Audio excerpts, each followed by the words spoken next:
छत्तीसगढ़ में ईडी की कार्रवाई पर मुख्यमंत्री भूपेश बघेल ने बीजेपी और केंद्र सरकार पर निशाना साधा है। मुख्यमंत्री बघेल ने मीडिया से चर्चा करते हुए कहा कि भारतीय जनता पार्टी सीधे लड़ नहीं पा रही है, इसलिए ईडी आईटी के माध्यम से लड़ने की कोशिश कर रही है। पहले ही कह चुका हूं कि यह फिर आएंगे, ये आखिरी नहीं है, इसके बाद और आएंगे और चुनाव जैसे जैसे नज़दीक आएगा इनका दौरा और बढ़ेगा। डराने धमकाने का काम है, इसके अलावा और कुछ नहीं है। तो वहीं कांग्रेस नेता नक्सली कनेक्शन के मुद्दे पर बीजेपी प्रदेश अध्यक्ष अरुण साव द्वारा केंद्रीय गृह मंत्री को पत्र लिखने पर सीएम भूपेश बघेल ने कहा, नक्सली के साथ बीजेपी के साठगांठ रहे हैं, उनके पुराने इतिहास उठाकर देख लीजिए।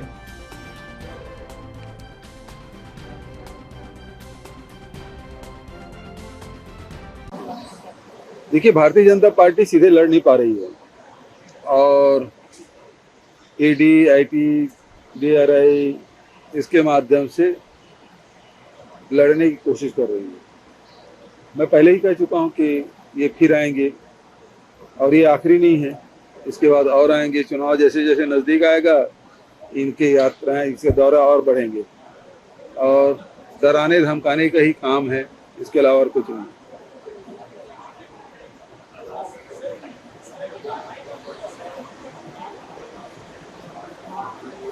देखिए, ये तो परेशान करने की कोशिश कर रहे हैं, जबकि मैं पहले ही कहा था कि 6,500 करोड़ का चिट फंड कंपनी के पैसा डूब गया लोगों का, उसमें संज्ञान लें, उसमें कुछ करेंगे नहीं और डराने की कोशिश कर रहे हैं, इसके अलावा और कुछ नहीं है।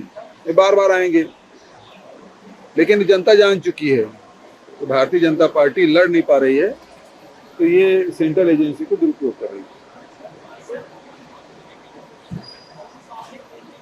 60 गांठ तो इनके रहे हैं,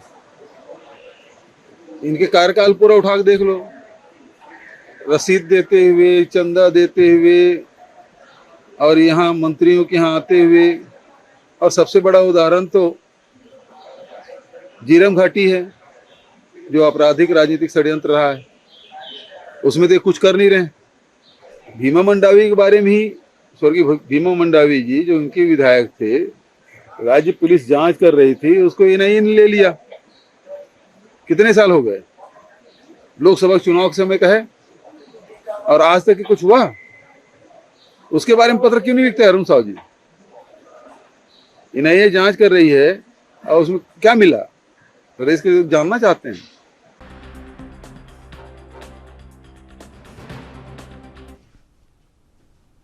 और इस खबर पर ज्यादा जानकारी के लिए हमारे संवाददाता अखिलेश तिवारी रायपुर से जुड़ गए हैं। अखिलेश, सीएम भूपेश बघेल ने बीजेपी पर बड़ा हमला बोला है ईडी और सीबीआई को लेकर, क्या कुछ अहम जानकारी आपके पास?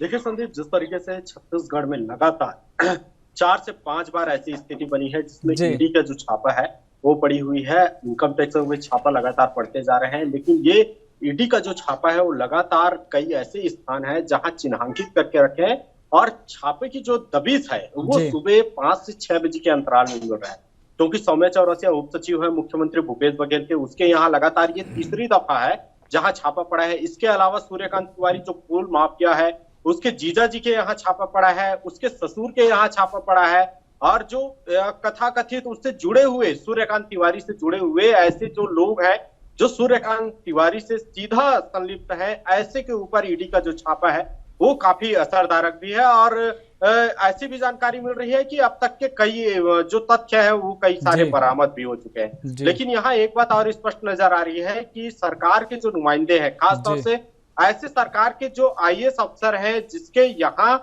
मुख्यमंत्री भूपेश बघेल सीधा रूबरू होते हैं, ऐसे आईएएस अफसरों के भी यहाँ छापा पड़ा है।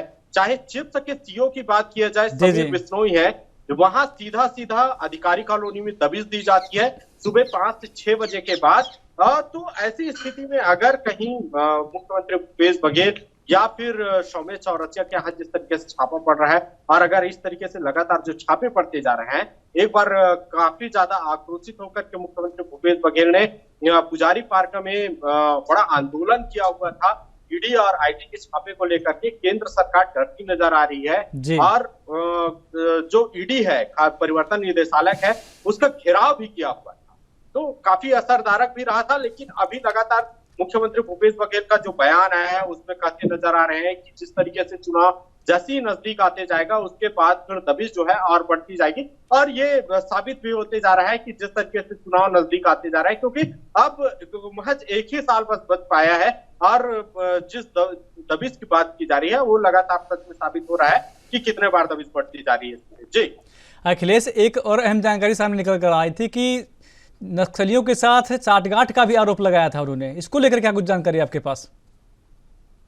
देखिए, नक्सलियों के साथ में साठगांठ का जो आरोप लगा है, क्योंकि तेलंगाना का जो मामला है, अरुण साव ने जो पत्र लिखा है केंद्र सरकार को, अमित शाह जी को जो पत्र लिखे हैं उसमें उल्लेख है कि तेलंगाना में जिस नक्सली के साथ में कांग्रेसी नेता का जो संगठनात्मक रूप से क्रियाकलाप दिख रहा था उसमें संलिप्तता दिखाई दे रहा था, उसी को लेकर के ही पत्र लिखा गया है और कार्रवाई की मांग की है। इससे पहले अगर भीमा मंडावी की बात की जाए, भीमा मंडावी सांसद रहे हैं, खासतौर से बस्तर जैसे क्षेत्र के सांसद और कद्दावर नेता थे। ऐसे के ऊपर नक्सली हमला हो जाता है और मौत भी हो जाती है, उसको नक्सली मौत के घाट उतार देते हैं।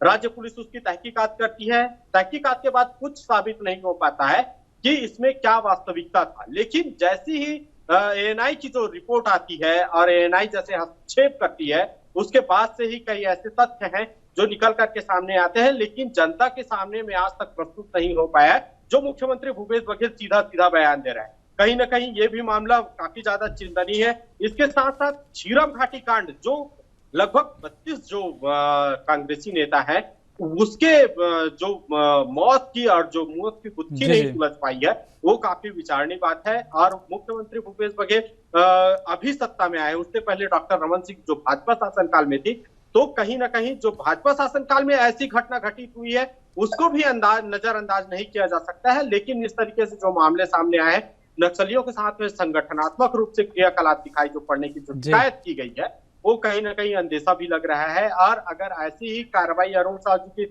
जो पत्र लेख लिखे हैं उसमें मुख्यमंत्री सीधा कहते हैं कि झीरम घाटी और भीमा मंडावी के जो केस है आखिर क्यों पत्र नहीं लिखा गया है, सीधा सवाल किया गया है। जी बिल्कुल अखिलेश, सही कहा आपने। कहीं ना कहीं जो मुख्यमंत्री भूपेश बघेल ने सवाल उठाए हैं वो तथ्यहीन नहीं, तथ्य के आधार पर लग रहे हैं। धन्यवाद अखिलेश जानकारी देने के लिए।